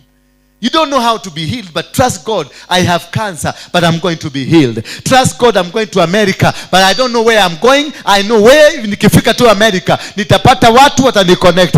Trust God, ninaenda Canada, na nitakapofika Canada, something's going to happen. Trust God ya kwamba biashara hii, hakuna mtu mwingine ameweka biashara kama hii, lakini nikianzisha hii biashara, itafaulu. Trust God, nitaanzisha kanisa kama hii, na watu watakuja. Trust in the unknown. Where they are going to come from, you don't know. All what you need to know is that I have trust in the known and the unknown. Just that is what we call surrendering to God in totality. Once you surrender to God in totality, something will happen to your life. And your life will never be the same again. God will bless you forever. God will guide you. And will make you succeed where nobody can be able to succeed. God will make you to win where nobody cannot make you. Because the winners are extraordinary people. Every winner is an extraordinary people. And for you to become an extraordinary person, you become an extraordinary person because you have extraordinary characteristics in you, in trusting God in things that I can't be able to see. Having faith. Mary had the faith. Alivumilia matusi, alivumilia konyororio, alivumilia kudharauliwa, alivumilia. She persevered everything. Maybe you are facing that. People are ridiculing you. 2 years ago you were a millionaire. Saizi unapigia hata anko mmoja mwenye ulipatiaga milioni yako 2. Unampigia unamwambia sina hata chakula na kuchekelea. Na ni wewe hata yake. Kweli hii dunia inajua kufundisha watu. Ati anatuitisha. Ati amefungiwa nyumba ya pesa ngapi ya shilingi 500. Until you're in that position of trusting God and leaving everything down, God will prosper you. God will make you win. Jesus persevered. Right now, ukienda kwa Catholic kunasikia Mary, mother of who? Mary, mother of God. Mutumia muradhime. Kore atumia othe. Even the Muslim, they know Mary is a blessed woman. Bwana Yesu asifiwe sana. Even myself, I know Mary is a blessed woman. He is not like any other woman. She is a blessed woman. Bwana Yesu asifiwe sana. But it is after husband. You are pregnant at the Roho Mtakatifu alikuja aje. You are a prostitute. Wewe ni maraya. And that is why tukiwa huko kwa Mogeke tulikuwa tunasema nini? Yesu ni mtoto ya nani? Ya maraya. How? Tajira how? Mtu huko until you get such a revelation to understand where Jesus came from. Otherwise you have the confidence of calling him a son of a prostitute. Because that is the situation God brought it through. That is the situation ambayo Mary alizaa mtoto ambayo baka msee aliplan quietly kudivorce. Baka Mungu akamtokelezea kwa ndoto. Akamwambia huyu ndio leader wa dunia mzima. Kwa hivyo wewe huolela nini ndirakurutira wira uyu? Mimi ndio nilifanya hii kazi. Pumzika. You didn't need to come to and struggle. Hallelujah. Hallelujah. And lastly, she surrendered to the will of God. Surrender to the will of God. Surrender. Wacha kubishana. Wacha kungengana. Fully, wachana na hizo tu idea twingi uko nato to upuzi, to ujiga mwingi. Surrender to the will of God. Surrender. Don't fight. Don't push. Push it towards God. Go down on your knees. Allow God now. You have done your part. Umengangana, umepigana, umejaribu yako yote na imekosa kufanya kazi. Now it's time for you to surrender to God. Now tell God, take your control. Take your mantle. Fight for me. I cannot be able. Siwezi kufanya, siwezi kuenda, siwezi kusimama. Bila wewe siwezi. Hallelujah. Bwana Yesu asifiwe sana. Bila wewe siwezi. Lakini ukiendelea kungangana, kuona ni kama your education is very important, your money is very important, you will suffer, you will struggle in your life. Because God will wait until unampatia heshima zake. God has created you so that you can be able to become. God has created you so that he can make you, perfect you. God is perfectionist. God raises you. He manufactured you to the quality of his own use. We are not on this earth for our own use. We are here because God wanted to produce you for the use that he wanted you to become. Nobody is here because of you. You don't know yourself. You don't know why you are here. You don't know until God gives you a revelation today for today. Tomorrow he'll give you another story for tomorrow. The day after tomorrow he'll give you another statement for another day. Until such you stand up so that you can be able to move in a direction of the will of God. Bwana asifiwe sana. So that you can be able to succeed. You cannot until you surrender to the will of God, your life, and your entire thing. You cannot be able. God is a jealous God. You cannot share his glory. You cannot walk in a walk that you don't recognize that it's God that has made you to become. That is God that has caused you to be where you are. You must. Once you surrender to God, you leave everything. The day I surrendered to God, things just work for themselves. There's a day I used to do, to push, to pull, to do everything. Nothing was working. But the day I surrendered, when I was the other side of City Stadium, I had a church, a small church of this. Ilikuwa kutoka hapa baka pale hivi. This is the size of our church. But I was struggling, trying to make things work, pushing for things to work, and nothing was working. I was sweating. Some 2 times auctioneers came to auction the room. And we only were paying 40,000 shillings. Nothing was working. But when I surrendered to God, he immediately elevated me from there to this place. And this place, nobody is struggling. Things are just working. Nobody. When I say that we have hired the room, somebody from Japan sent the money to buy the seats. Somebody from somewhere, he bought us the sound system. You can look at the sound system there. It's over 10 million cost. And there was no money that I went to the pocket to buy. Because when God now takes you over, everything will be working for you. Nothing that will be against you. Because he has commanded the heavenly commands that now go. My son has surrendered. Now do the will. Do my will to him. Surrender, make him walk the way I want. Make him a vessel that is supposed to be used. Bwana asifiwe sana. Do not allow God to squeeze you until you agree. Just agree before you are squeezed.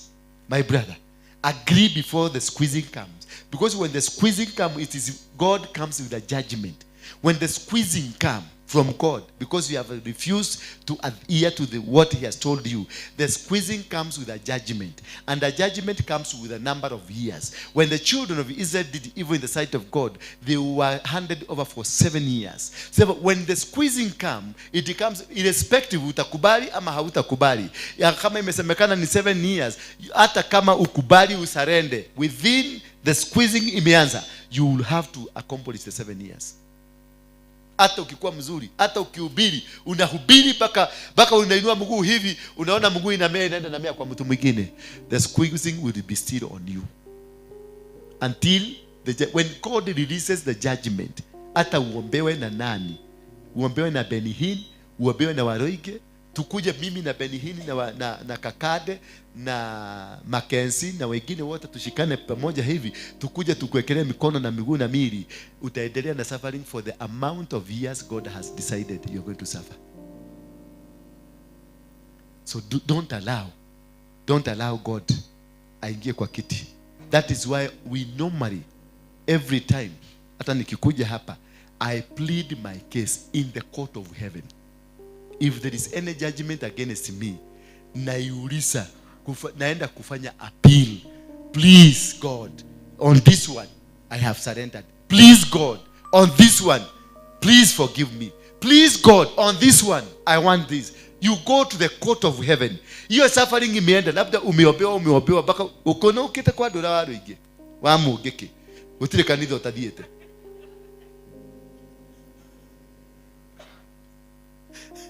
Utire kanitha utadiete. And it is a judgment. Bwana Yesu asifiwe sana. So if you have such a situation, wacha kungangana kwenda makanisa, wacha kwenda kwa Ezekiel na mwingine, wacha kwenda kwa dola. Hapana. Go to the court of heaven, appeal your case. Hallelujah. Hallelujah. Go to the court of heaven. Because it is already a judgment. Umetua zako zote. Umetua, ulikuwa unabeba pesa na kabox hivi, ukipeleka kwa madhabahu ati ndio Mungu akusikie. Nothing. Ukabeba mpaka sasa na siku hizi unabebaka na umefuga na toilet paper. Siaguke maana hata mifuko iliisha. Unakuja na kifukulia hapo na iekelea hapa. Kamekujwa, kamekaa kama kamekuliwa na mchwa. It is a judgment. When you are in a judgment, nobody can pray over the case until the 7 years are over. Until the 2 years are over, because it is a verdict ilitolewa kwa sababu ya umang'aa yako. Kwa hivyo usikubali manyabura. Umang'aa ikupelekee judgment iikie. When the judgment ikiingia, there is no reversal.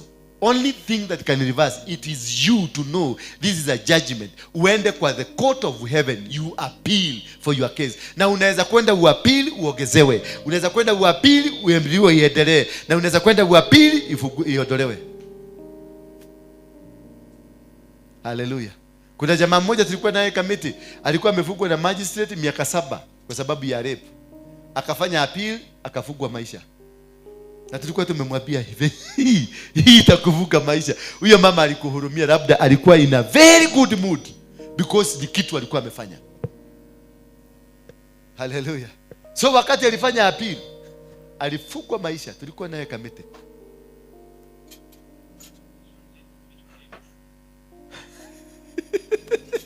Mtumie yani amaka.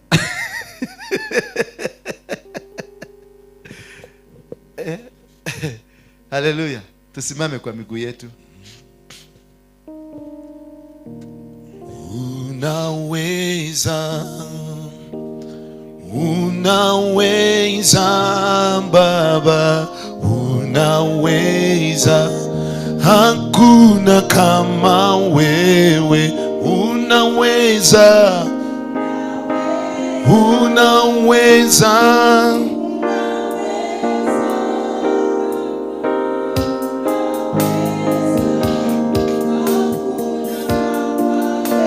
Mwambie unaweza. Unaweza. Unaweza. Fungua kinywa chako. Mwambie unaweza. Unaweza Baba, unaweza. Hakuna kama wewe. Unaweza. Unaweza. Unaweza. Unaweza. Yesu unaweza. Hakuna kama wewe. Unaweza. Inua mikono yako juu. Inua mikono yako juu. Jipeleke mbele za Mungu. Mwambie Baba, niko hapa. I have come to the throne. I have come to the court of heaven to appeal my case. Mwambie, have mercy on me. Have mercy on my children.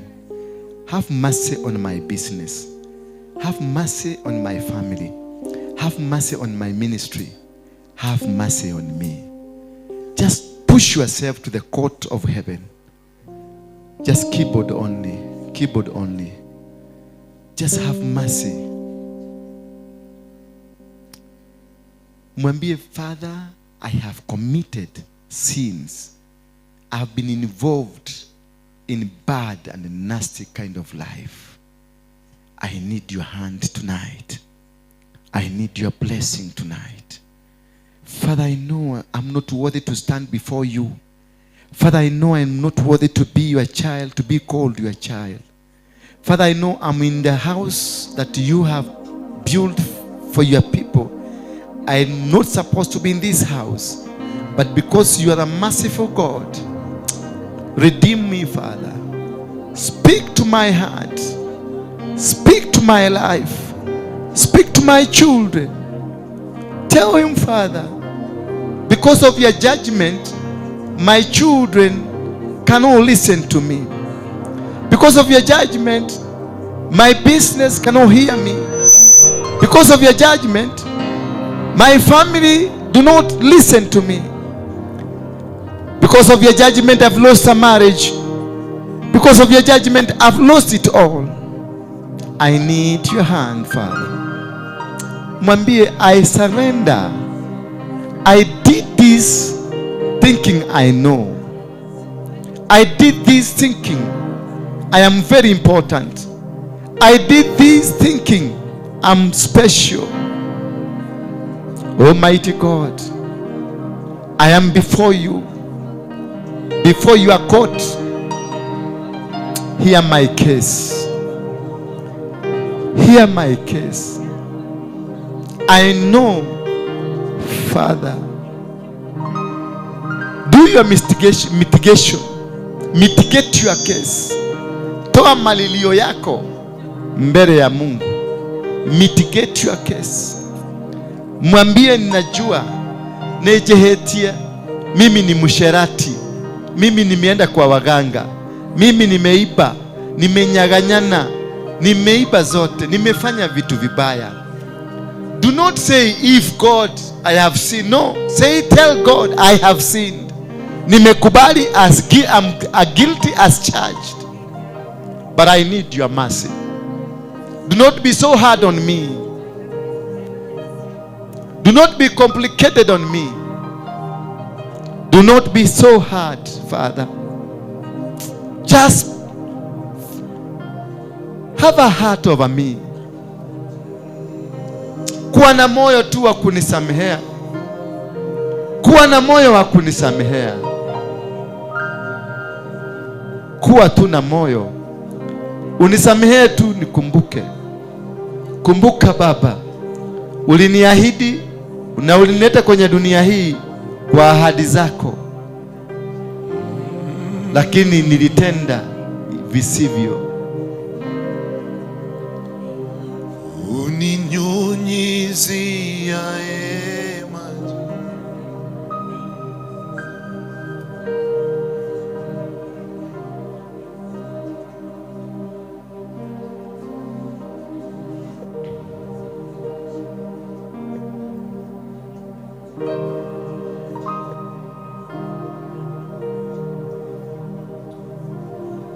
Plead your case to the heavenly court.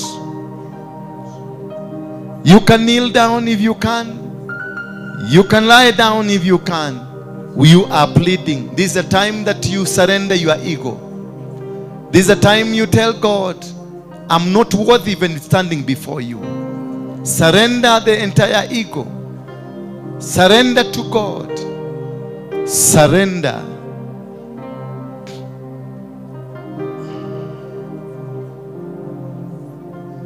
Choose the way you want to face your God. Choose the way you want to address your God. It will be offered today. All that has cost you, the blackmail of your life, the suffering, the diseases, the failures. Surrender. Surrender your ego. Surrender your things, your thoughts. Surrender your education, your money. Surrender to God. He is here. He is listening to you. He is watching over you. Anakupenda. Anakupenda. Mwambie yote. Just tell him. Do not hesitate. Mwambie yote, usherati ulioufanya, uchawi uliokuwa nao, masengenyo uliokuwa nayo, jinsi ulifanya juzi, jinsi ulifanya mwaka uliopita, jinsi ulifanya miaka 10 iliyopita. Just surrender. Mwambie tu. It is not a prayer. It is a mitigation. Ni malilio tu. Mwambie tu. Mwambie nimekubali. I'm guilty as charged. I know I'm not worthy.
Tell him, Lord, after you have mitigated your case.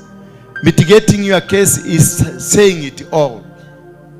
What you've done, what you've been doing, what the sinful woman you are, the sinful man you are. Then from there, once you are through with that,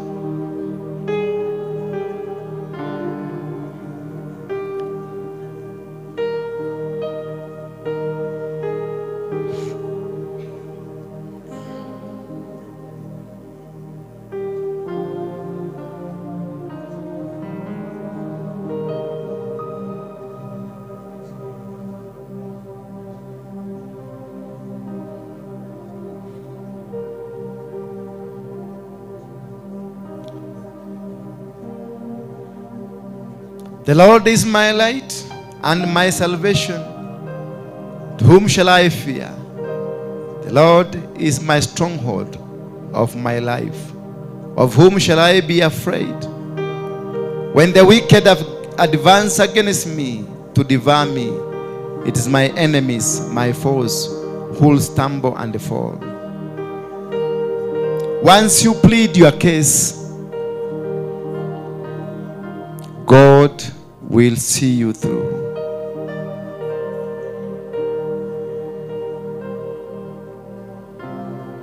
Hear my voice when I call, O Lord. Be merciful to me and answer me. Tell him that. Mwambie, be merciful to me.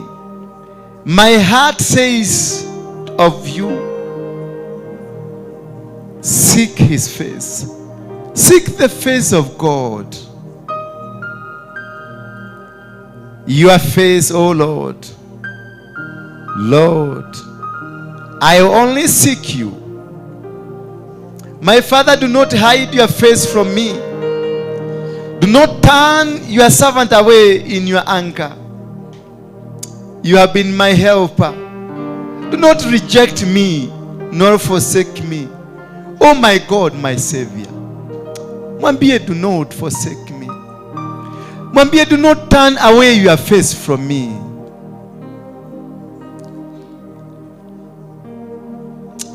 Do not turn your servant away in anger. He is angry. Mwambie, do not turn your face away from your servant. He has lifted a sword. Ameinua upanga juu yako, ready to execute. This God is a merciful God.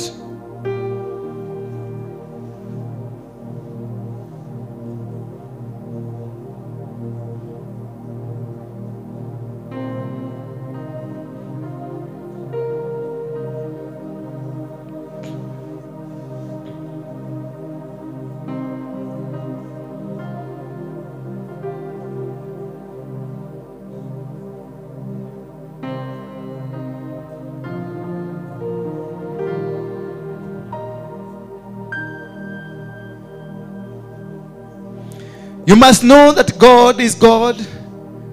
It is He who made us, and we are His. We are His people, the sheep of His pasture. Enter His gates with thanksgiving, in His courts with praises. Give thanks to Him and praise His name. Rise up and carry with you your gifts and sacrifices, that you know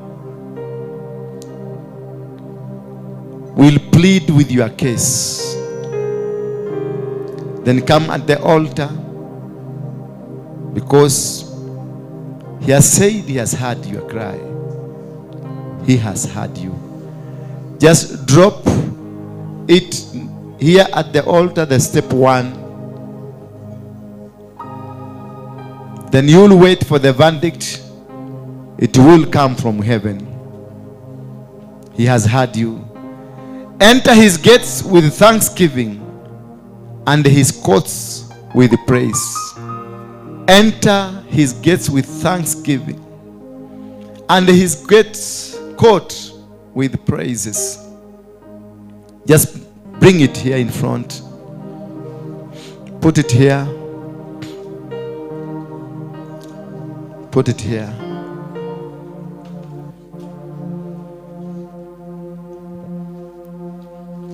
Just put it here. Put it here. God will touch you. You will receive that which you have always wanted to receive. May the power of God be on you. You receive the power, the anointing, because he has mitigated your case.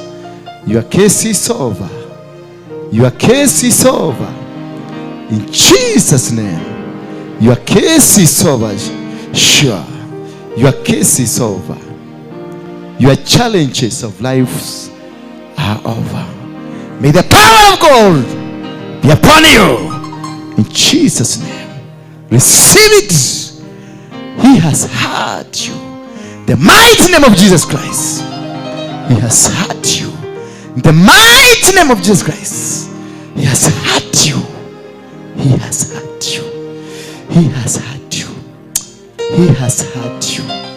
He will never forsake you, nor will he leave you. Receive the fire. Receive it. Drop it. As you drop, he has dropped all the judgment over you. He has dropped all the diseases, all the repercussions of your life. They are no more. They are no more. As you drop it, receive his will upon your life. Just come. May the will of God. He has heard you. He has heard you. He has heard you. In Jesus' name. In Jesus' name. He has heard you. He has heard you. He has heard you. He has heard you. Just touch this hand. It got the power. Touch it. 1, 2, 3. Shake. Say, oh. He has heard you.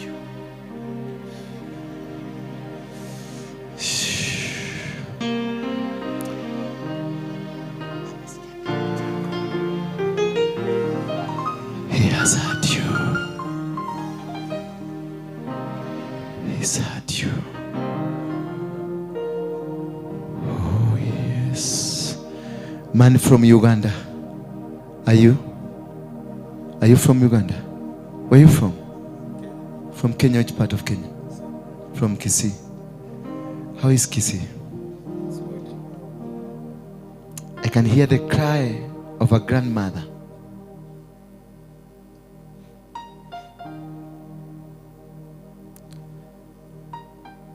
Go kneel there. God is loudly speaking that he has lifted you to the next level because of listening to him. Oh, shit. Aiwa moyo ni akuririkanite. Ni kahinda ka magetha. Ni akuhingurire magetha.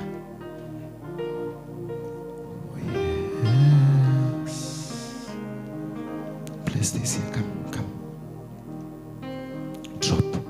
Drop your case. He has dropped your case.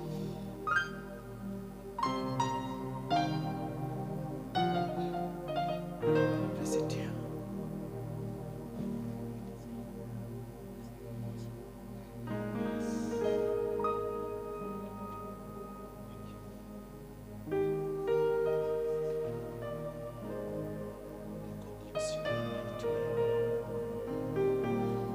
May the Spirit of God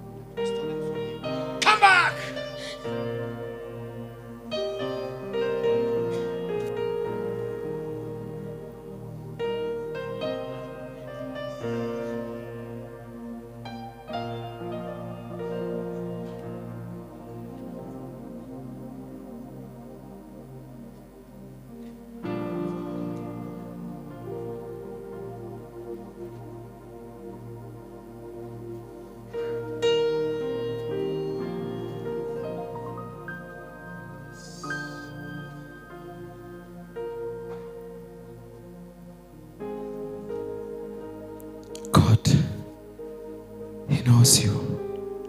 Where He has brought you from, He's taking you far. All that you lost will be given back to you. In 2 weeks' time, you will testify. Clear quickly. Clear this way. May God restore you.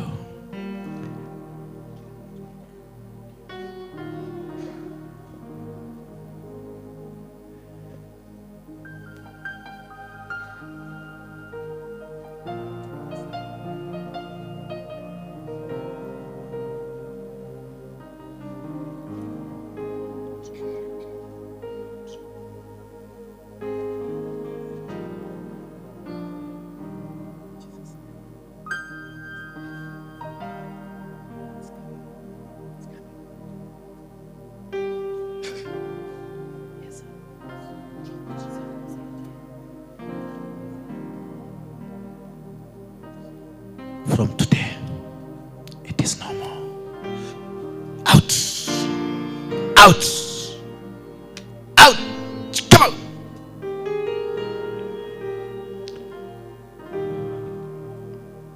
Plead your case with God.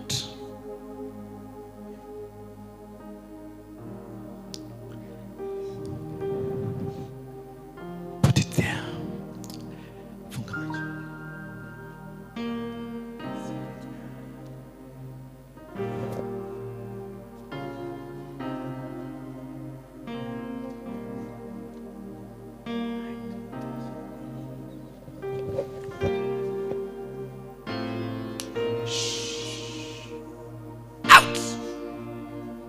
No more.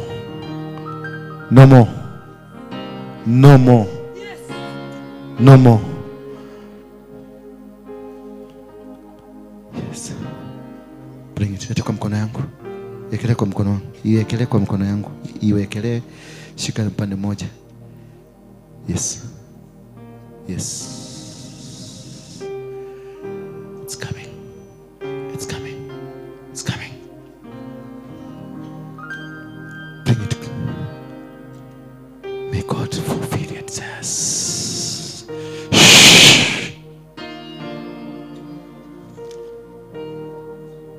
Leave them to go down. Leave them to go down. It is the will of God for them to go down. Yes.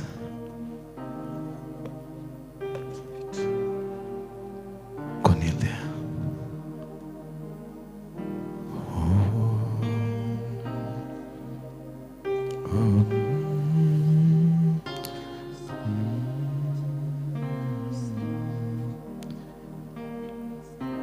Seek God anapopatikana. Seek forgiveness. Tell God to forgive you. Tell Him to forgive you. Tell God to forgive you. Tell God to forgive you. Tell God to forgive you. Surrender to Him. You are arguing too much. You are in competition with God. In Jesus' name. Come.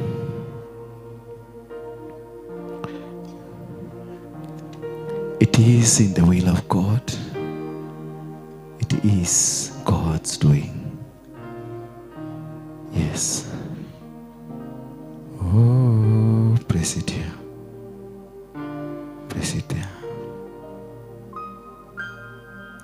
May Him that dwells in man and on earth in heaven dwell in you. I loose the bondages, the covenants and bondages that were made over your life. I loose them in the mighty name of Jesus Christ.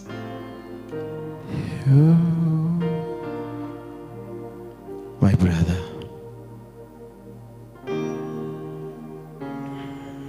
serve God. Do not look at side by side. There may be so many challenges of your life. There may be that you are still trying to regain what you lost. God tells me, Leave all that you lost. Seek him. He will do it for you.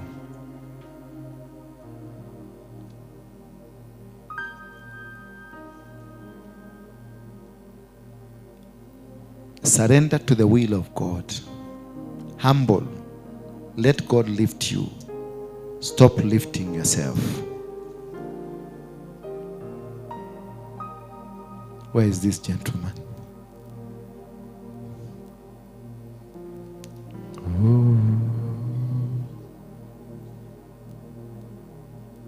The witches from your background, those who unearth graves and use souls to destroy them, from today you got to know power over this man. In Jesus' name, you are free. Yes, my brother, come.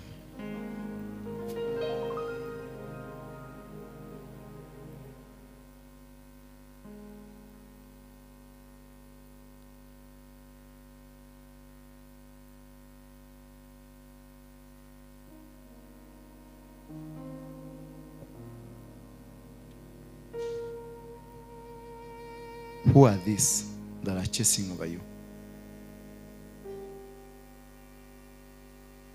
Ama utengelete nia. Kamushi. Shosho. Out! Out! Out! The ancestral spirits. Na mulifanya maagano na the ancestral spirits in the form of your parents. I lose them. Lift up your hands. Sema, in the name of Jesus, Son of God, the living God, I surrender today to you. I disconnect myself from my grandfather, my grandmother, and the village I come from. I disconnect myself in Jesus' name.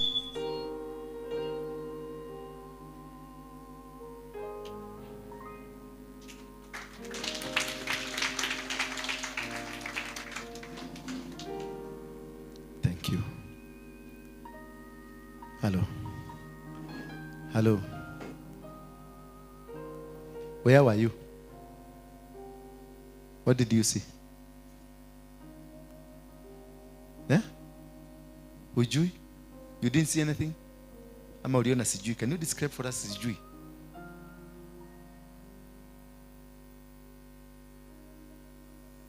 The storm is over. It's over now. You're free. Yes. God is telling me that with your husband,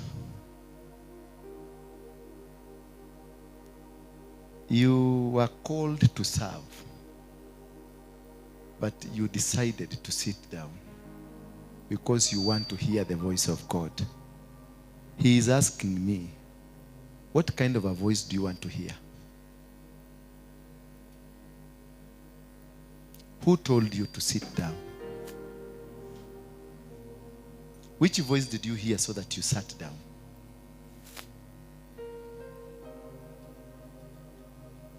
Your vessels ready to be used by God. He has given you instructions and ways on how to do this. But you are still waiting somebody to come and call you.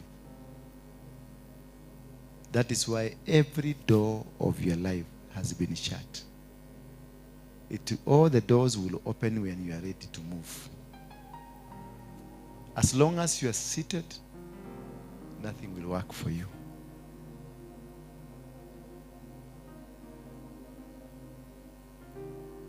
It has been tough in your life. Really tough. And you've been praying, munashikana mikono, condemning the devil. It is not the devil. Devil is not in your house. Devil is not in your life. It is God. Amefunga tapu zote. Mmebakisha kadogo ka oxygen na kamesemekana katafukwa anytime.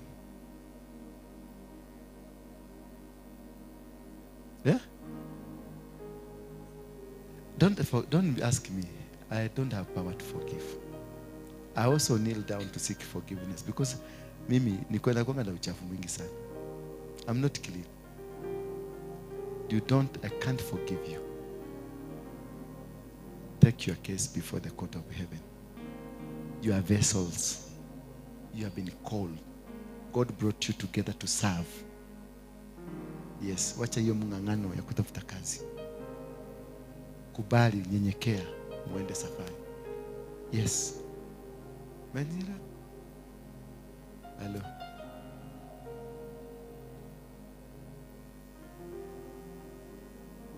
Bwana asifiwe. Where did you go?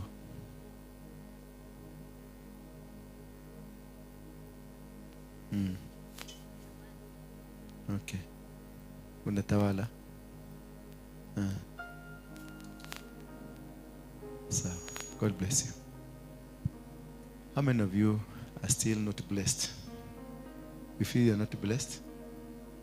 How many of you are blessed? Thank you. Hujabarikiwa baba? Bangi hijatoka kwa kichwa? Kuja. Umeokoka? Uliokoka lini? Ni wale wa siku ile? Eh? Mumefanya kazi leo? Simama juu. Umekuja leo? Wao ni wale waliokoka Thursday? Okay. Umekuja kufanya nini? Thank you. God bless you. May the grace.